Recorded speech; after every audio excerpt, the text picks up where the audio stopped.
Hello,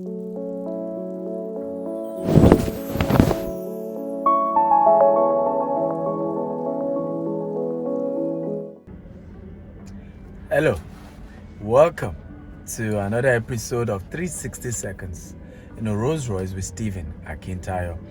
Last week we started a series, 4 common mistakes in investment. And then this week we'll go digging deep into the first point. Number 1, which is basically trusting family members and of course religious acquaintances are both professionals. When it comes to investment, it's not sentiment, the same thing with business. And you have to be sure that you get the counsel of top professionals before doing that.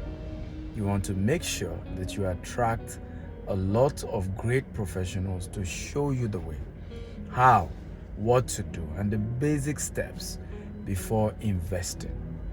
Those who don't obey this law always end up in big regret. However, today we will emphasize on the second point, which is do not be emotional when investing. Or emotional investing is the second common mistakes that people make when they go into investment. I've met several people who invested because it was their village. We've seen people who are high net worth individuals, for example, who went to build a 5 billion naira house in their village. The question, majorly politician, anyway, how do you see professionals do this much? The question is, in the future, 20 years from now, can you sell that house higher than the amount it was purchased? The answer is no. One of my guests was sharing with me the house his grandfather built in his village. And the day they were to bury his grandfather, which was 11 years ago, bats was everywhere. Actually it was his father, not even his grandfather. They killed more than 100 bats. And this man had 22 children, and he's the only one in Nigeria. All of them are not even in the country. If I had to give the house to a school to be used just so that it doesn't even waste. But you see, if the same person had bought a land in Lekki, in Abuja, or built a house in Port Harcourt, Abuja, Lagos, that property can still be sold for a higher value. It can be repurposed and they still get higher value.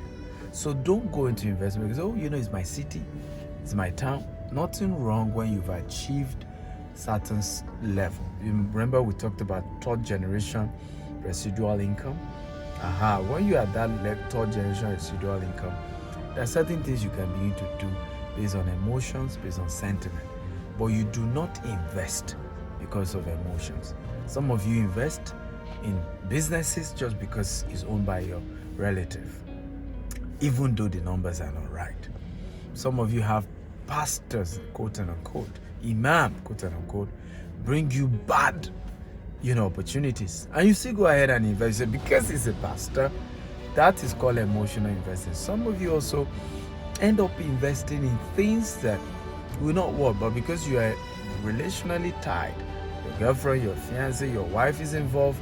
Listen, this is investment we're talking about here.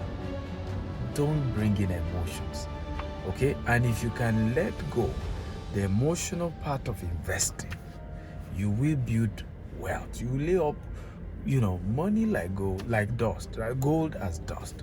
You will build massive, wealth. It's not emotional. So what then is investment? It's factual, scientific. You do analysis, you analyze, you calculate, you measure return on investment, you analyze the chances that you get return. For example, when I want to invest in certain business opportunities, even when I trust the person, I still do my own personal analysis. For example, you're asking me to come and invest in your farm business, and you're going to be giving me 20% return every year. I will still take time, analyze the farm business in Nigeria, analyze the strategy you're putting in place, analyze the value chain of agriculture, analyze the chance of you being able to sell your produce once you produce it, and the chance of you actually being able to pay me back my money. And I'll probably even ask you, What are your other alternatives? What if there's famine, there's pest, there's no rain? Do you have other ways that you can, you put in place? Do you even have insurance for your farm, right? These are powerful things that you want to look into. Okay, so I hope you've learned a thing or two in this 360 seconds investment. Remember to shoot me a testimony if you got value, you learned. Follow me across all social media handle, and of course, my handle is at SteveAkintayo on YouTube, Facebook, LinkedIn, at Akintayo on Instagram, Twitter, and of course TikTok. Yeah, TikTok. I love you guys. Bye bye. Akintayo Consulting, expanding the frontiers of knowledge and wealth. To sign up, log on to www.steveakintayo.com/coaching.